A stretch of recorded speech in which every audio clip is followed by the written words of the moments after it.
little webinar this time, and we're going to cover some things with the pre-digitized lettering and how to deal with a little bit of editing. And it's going to be a little bit short this time, but you know, it's still good things. And then I know some of you are probably wondering about the update. I'm hoping that you will be hearing some more information in the next week or two about the update to IDS. So we're recording now, and let's go ahead and get started.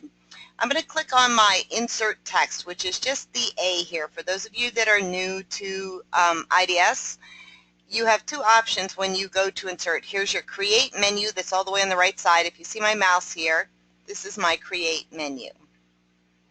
Or you have your create menu, which is going to give you the same options. So what I did was select insert text, which is the letter A from the toolbar, and this is my input text. Now, in the text,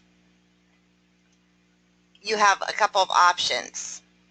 I keep getting all these messages, but okay, in the text you have a couple of options. It's true type font lettering, but you have built-in pre-digitized lettering. The Duchess font is a two-color lettering, but only on the capital letters. So, for example, if I put in my name, it doesn't show the font style here because it's pre-digitized. And if I just go ahead and say OK, and then hit go to generate, then you can see only the capital letter has the two colors here. See? Okay, so that's the Duchess font, and it's scalable. You can, scale this to any size you need, and just hit go to regenerate your lettering. Right, so let me go ahead and delete that, and I'm going to show you the other pre-digitized fonts. Okay, Duchess has the @ symbol. The other pre-digitized fonts are going to just have the @ symbol. And when you click on these, what you're going to see is an outline, not a preview. There's my outline of Bauhaus. So I put my name in again. You can see it doesn't show the font up here. It just shows a preview here. I still have the options to change the colors. We'll go ahead and we'll make it pink. And I still have all of my other options except for the art font option. On pre-digitized lettering, I cannot use the art font, but there are a couple of other things on the pre-digitized lettering that you need to understand. Okay, here's my pre-digitized lettering. The lettering has been created so that the in and out points are controlled. You can change these in and out points if you like, but if you notice, there's not a lot of trims here. There's a trim here, but there's not a trim here and here, and I'm going to highlight these letters. The reason is that these are pre-digitized lettering. Oops, sorry. Stitch between there and there, and you'll see a jump stitch between here and here as well. Go ahead and change those all to green. All right, so see the travel stitch, that little dashed line? It's because there are not trims put between these letters, and there aren't, the in and out points are controlled. They've been manually controlled in the pre-digitized lettering because the person who created this for us wanted this to stitch in a specific way. All right, so here's my piece of the R right here. You can see it starts here and it ends here. Well, you have a couple of options here. You could just right-click on this until it's flashing and then move the out point over to here and go ahead and hit go. You can see I'm still going to have a jump. You just can't really see it because this piece starts down here. So I'll still have a jump in there. So maybe that's not the most acceptable way to do that. If you want to leave this as it was programmed so that it stitches a specific way, which is the way it was digitized, you could come up here and just put a trim in between the two, and that would cause that to trim. And now on the R, I'm going to go ahead and undo that. There's another thing that you can do. You can look at these two pieces and decide how important is this out point over here going to be. Yes, the letter stitches better. And the same thing with this. It's going to stitch better if you leave these in and out points as is. But you could, you could change these, or you could hold the control key and select the two pieces of that letter, right click and go to Properties and just remove the user defined in and out point and that user defined trim and say OK and right click off to the side and just generate. And what that's done now is made the in and out points move. So you'll have maybe an extra line of underlay here. So if that's not going to be an issue, that's a way to do that. Okay, now over here on this eye, if you notice, they programmed this eye in two pieces so that they had absolute total control about how this stitched. So, trying to just move my in and out points here, especially since it's separated, wouldn't really benefit me. So clicking on this scissor here and putting a trim in there manually would be beneficial. The other letters, even the B, here's the B in pieces, and it's able to run logically together. The E is just one piece, the N is one piece.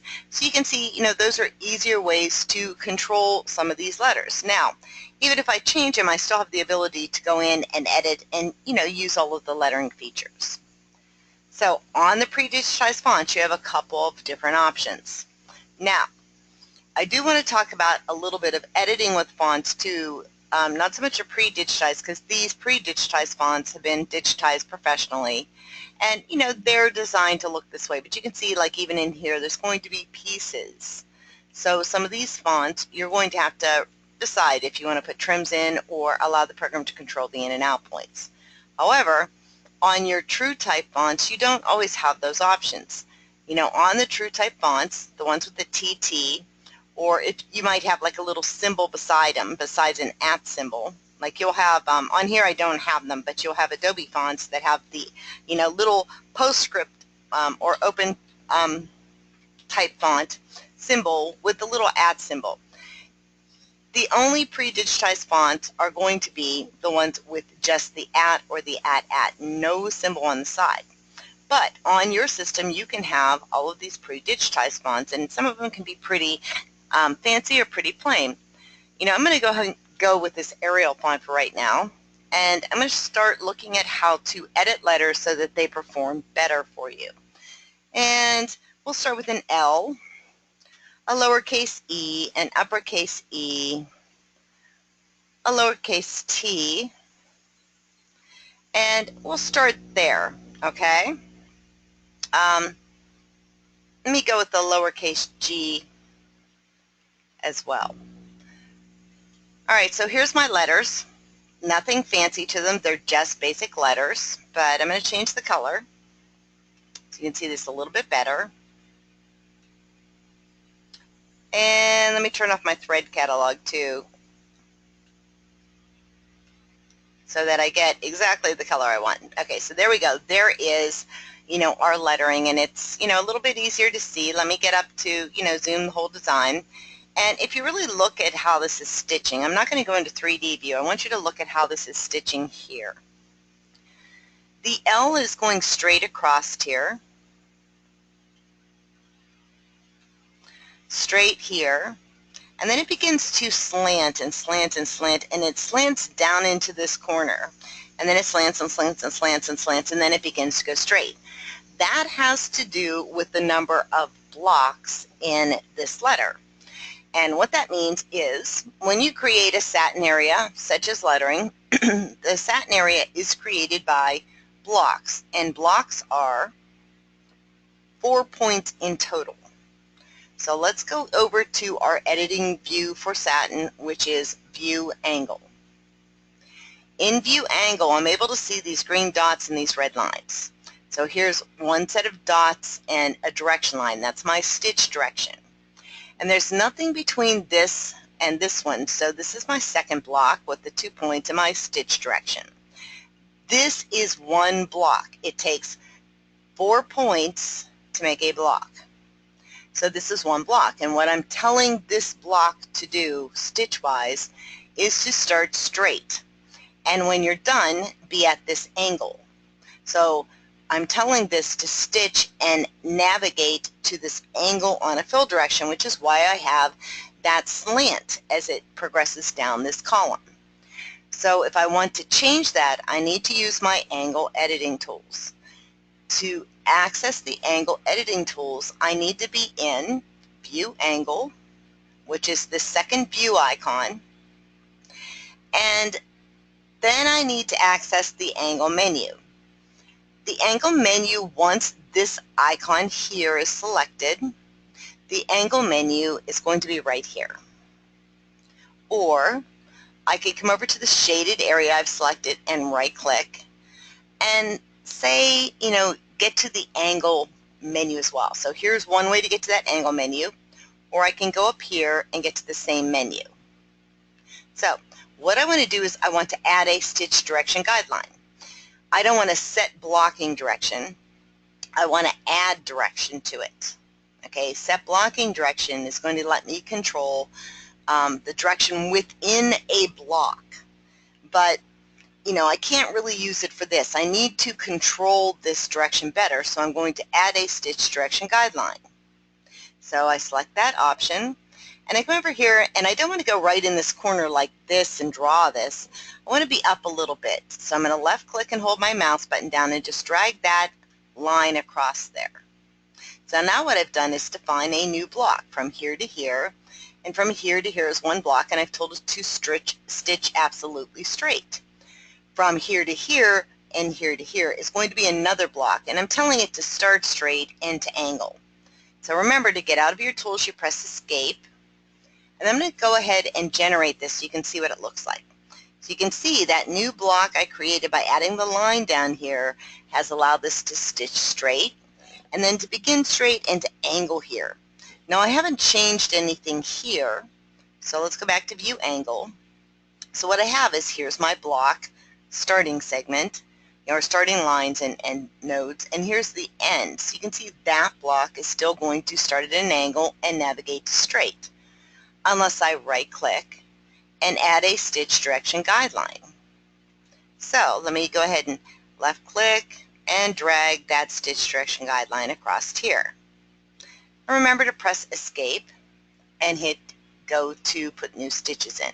So now I'm able to greatly improve this, L, the way this L is going to stitch and the way it's going to look. Okay, now I'm going to slide over to the E. On the E, in this section right here, I have a couple of things going on. I also have, this corner here, but, we'll look at that in a minute, but I'm more concerned about this segment right here. And if you're wondering where I'm pointing to, let me get a pen out. Right here. Okay? That's what I'm worried about.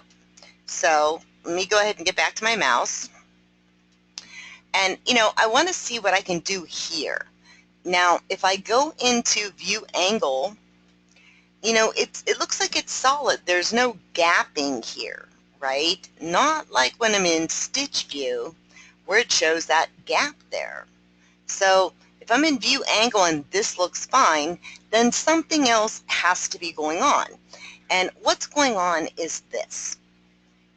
I stitch around, and then this comes in, and it is called an overlap. So, I need this piece to overlap more into that E, into this portion of the E. So View Angle will not help me. Okay, what I need to do is, I can stay in Stitch View, but to fix this, I need to go into my Stitch Settings. So when I go into my Stitch Settings, what I can do is go to the Compensation tab. Okay, this gapping here is a compensation issue.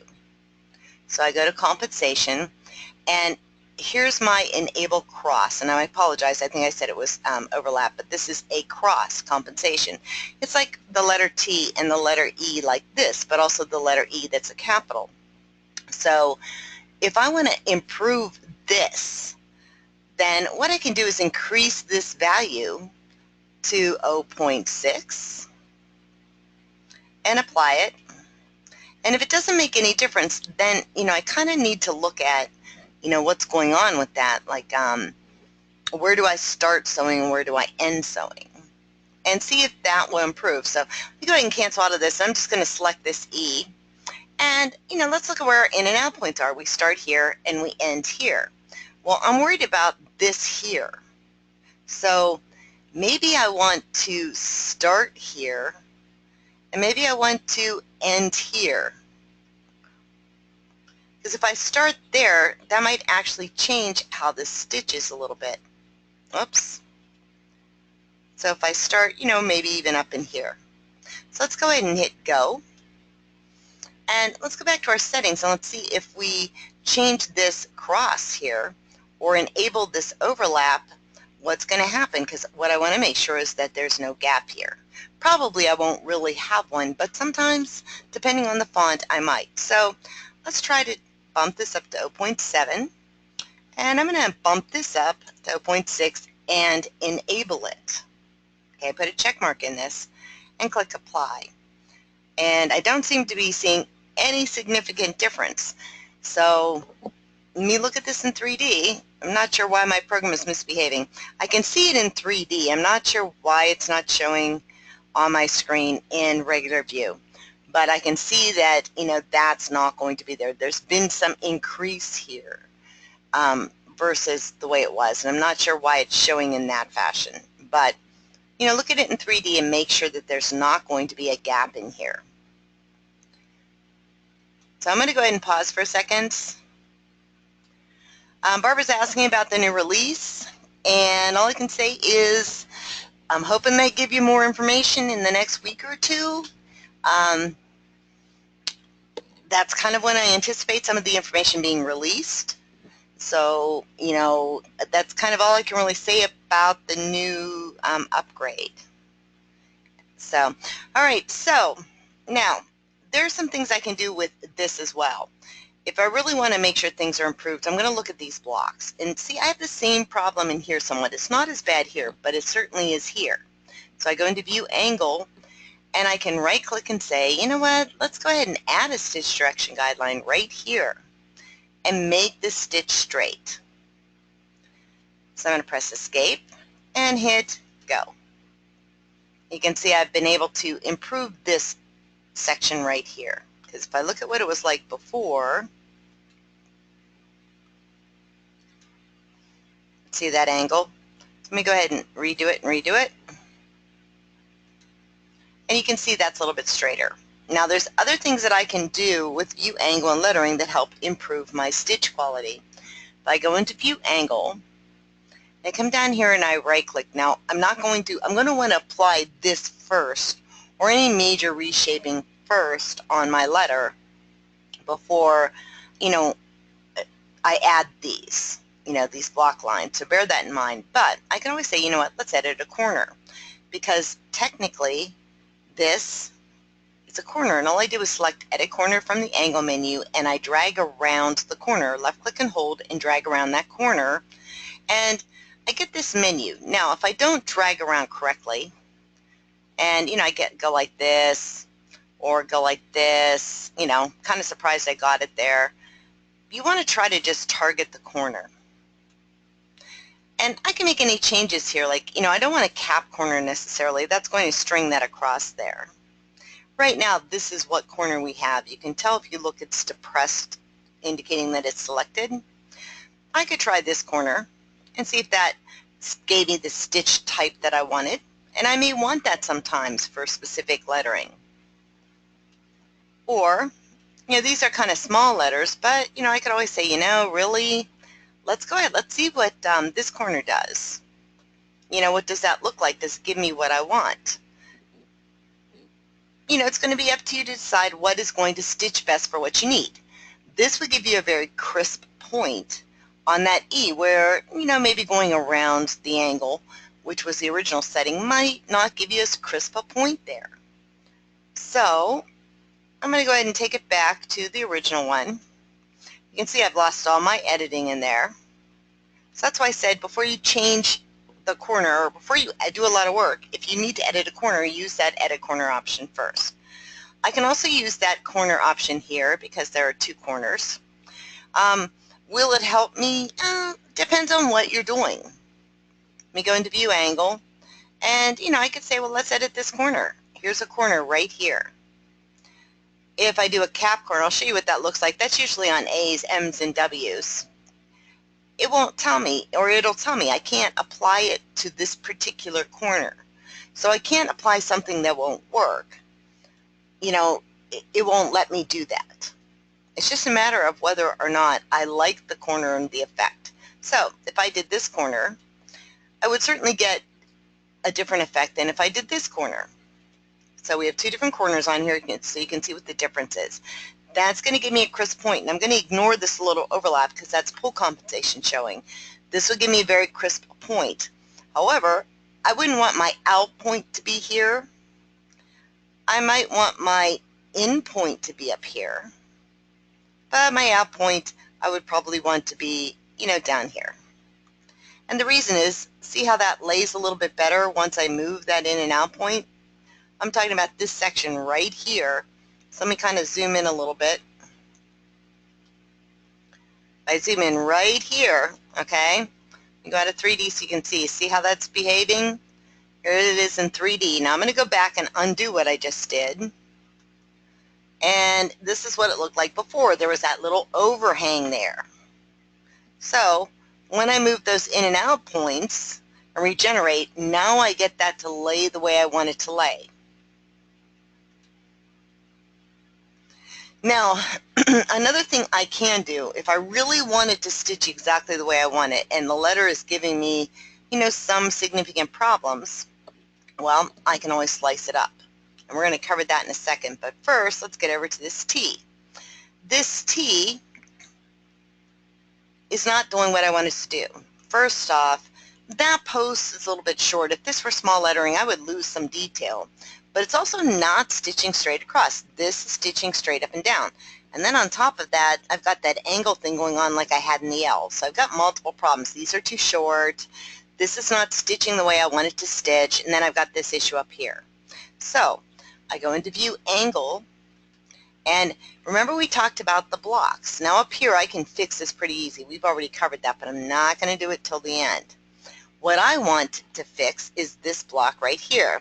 Let me highlight this just a little bit. Right there. And I'm going to show you why. Because right there is the block that isn't stitching right. These blocks are stitching right. This block is stitching right. Everything from here is stitching right. This right here is not stitching correctly. When I look at it in View Angle, this block is defined, by 4 different things. Well, it's not stitching the way I want. So right now it's being controlled by these lines here. And I can't really move those lines. Let me erase that drawing real quick. I can't really move these lines. It's not going to let me just move these or add anything. It's not going to let me do that. I could do that because those are the blocks that control it, and all I do is manage to change the stitch direction, right? But I can't really move these blocks down here to get us to do what I want. I just can't do it. And you're going to see there's a black line there. Let me zoom in so I can show you. When you see this black line, it's indicating that the fill directions from this section to this section, or this block to this block, are going to be different. That's what it's indicating. And if we zoom in real close, you can see, I've got the same thing over here. See? Same thing over here. So when I get that black line, no matter how many times I move those, I'm not going to get what I want. But I can get what I want in blocks like this by using my angle editing tools, either from the angle menu or right-clicking and selecting Set Blocking Direction. Remember, we added a guideline before. Now we're going to set the direction for that segment there. So set my blocking direction and add a guideline. Now this is the block I want to change. And in order to change it, it's not real intuitive. Like you would think that, let me kind of zoom in on that. You would think that to change that direction, I would draw the line the direction that I want it to go, right? So, here we are, we're in set blocking direction, add a guideline. So if I drew the line all the way across like this, that would not give me what I want. I'm going through too many blocks here. What I'm going to do is, kind of get what I want, but I'm surprised it doesn't usually do it. So let me undo that. I don't need to take the blocking line here like that. I don't need to do it that way. What I need to do is say add a stitch direct or add a set blocking direction, add a guideline, and I just need to go from the block that is next to it over to here. And you know, if I wanted to stitch this direction up and down, right, like this one, then I have to go in the opposite direction and draw it through here. Okay, so I don't need a big giant line, and I don't need to go across multiple blocks. I just need to go through this block.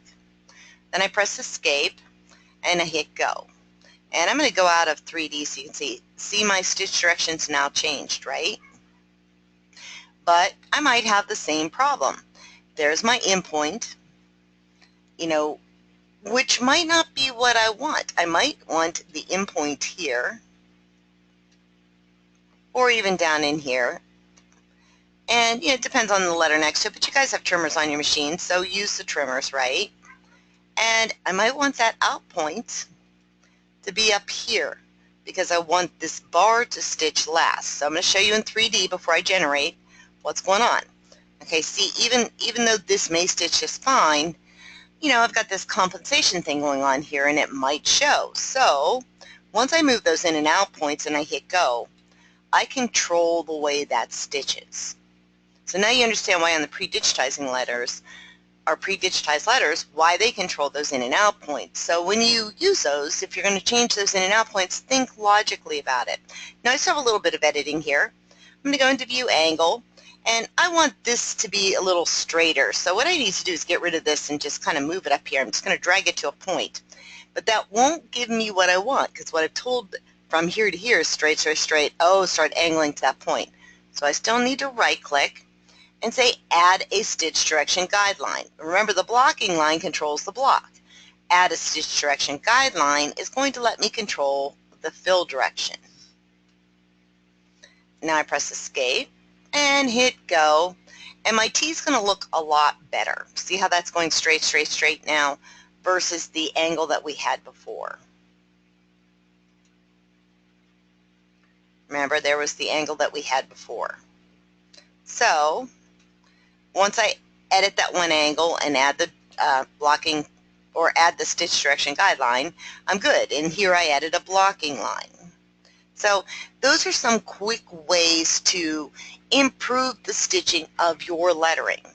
You have a lot of tools here. They don't require a lot of work. They just require practicing with the tools.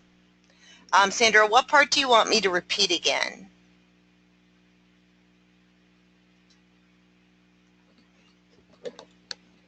Can you let me know, or did I already repeat it with that block line?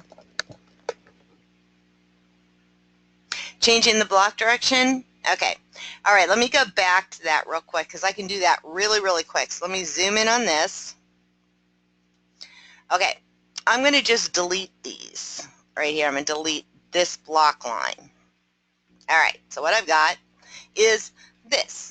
Right, I moved my in and out points too, so this is looking worse than was before. But what I'm going to get is this stitching down, when in fact I'm going to get more definition if I can get this bar to stitch across. It gives it a visual length to it versus these little short sides. So I go into view angle, and before I do any other editing, I need to change that block direction. So I'm in view angle right here, and my angle menu's at the top here. Or I can right-click and get the angle menu. Now, adding a stitch direction guideline is what we did before. Adding or setting a blocking direction is a little different. I have to add a guideline, but I'm controlling the blocks. So let's add a guideline. Now, I want this stitching to go up and down across this bar, right? So to change that block, because right now that block is, going across, but if I want it to go up and down, I need to make my line in the opposite direction. So I'm going to left click slightly outside of the block, hold my mouse down and drag it. And I don't have to drag all the way across. I'm just going to drag to about here and release that. Then I'm going to press escape and I'm going to hit go. Now remember, it makes a difference where my in and out points are, right? If my in and out points were like this, it's going to make a huge difference on how this stitches. So what I want to do is, if I really want this bar to stand out, well, then my in point might want to be here, and my out point needs to be on the end of this bar, because that means that bar is going to stitch last. So there is, my T. It gives it a little more definition, a little more length. There's other things I can do, but that's an instant lengthener. Okay? Now, we talked about, go ahead and go back into view angle, and, I wondered, I wanted to straighten this up, so I left click on this node, and then wait for that line to turn red and the node to turn red, and then I wait till I get a bullseye, press and hold my left mouse button, and drag that point up to the point. Then I right clicked, and I added a stitch direction guideline. The stitch direction guideline just controls how that stitches, okay? So, set blocking direction controls a block direction. Add a stitch direction guideline means I can just control the stitch direction. Moving my in and out points is going to control what pieces of this stitch at what time. Okay, now, there are some letters where, honestly, like this one's not too bad, but there are some letters that sometimes, no matter what you do, you just aren't going to get them to do what you want to do. And you can see even here they're a little funny, right? So let's look at this that's view angle, right? But you can see it's kind of curving in. And this isn't a very nice stitch when you really come down to it, right? Let me go back into stitch view. See how it's kind of curving around a little? So I might want to use a different editing tool called View Outline. And in View Outline, what I'm able to do is change the shape of something, either by reshaping or by slicing it. So, to slice, I would move and zoom in very close to what you want to slice. We're going to slice this away. So, there's my outline menu this time. I'm in View Outline, not View Angle. So I'm going to right click. And I have all these options about adjusting with new poise, adjust with line, adjust with an arc. Come down and there's divide with a line and divide with a curve.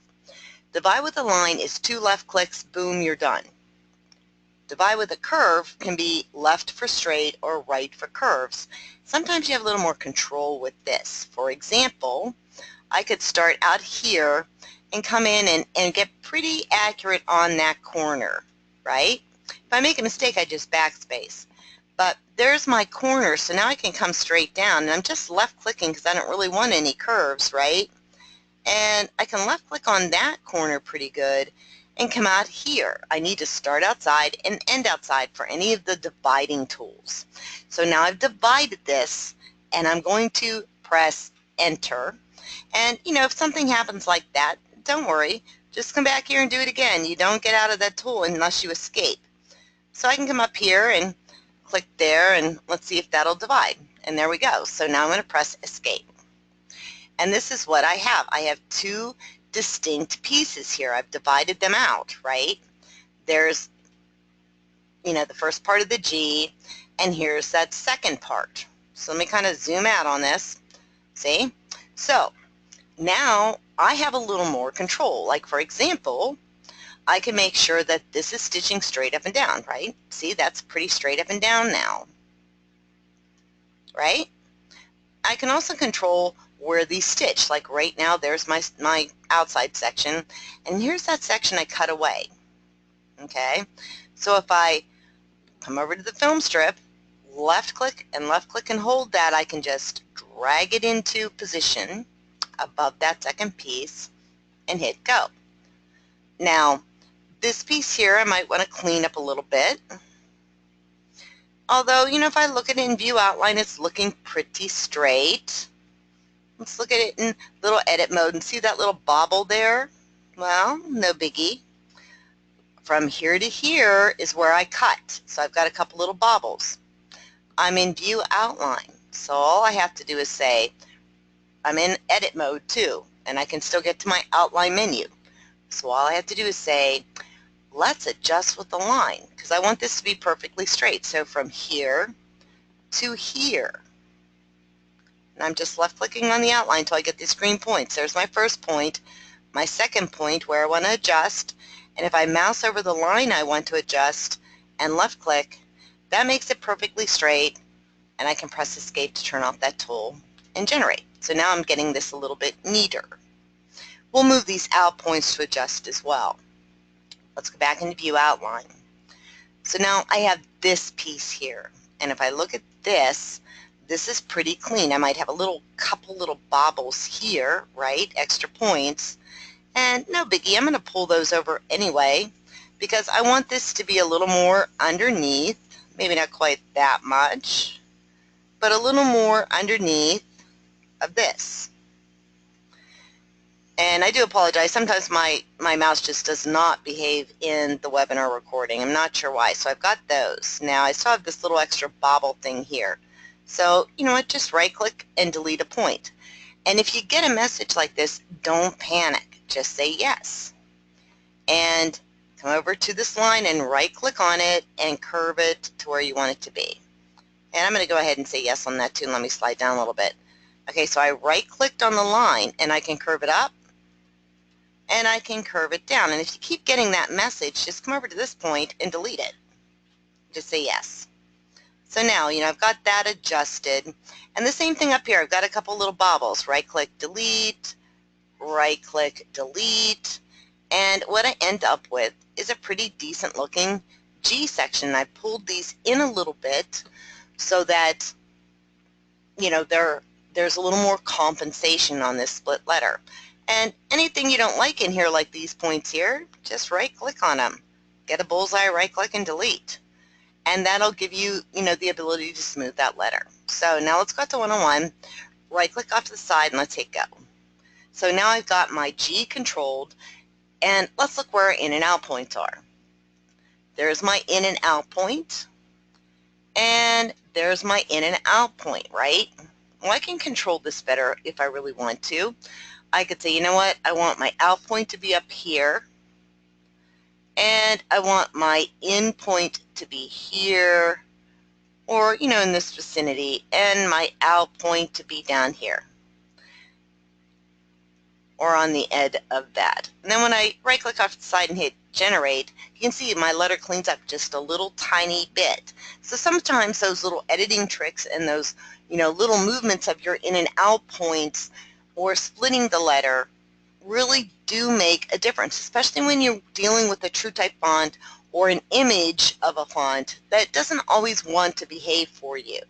So I'm going to go ahead and kind of stop the recording now,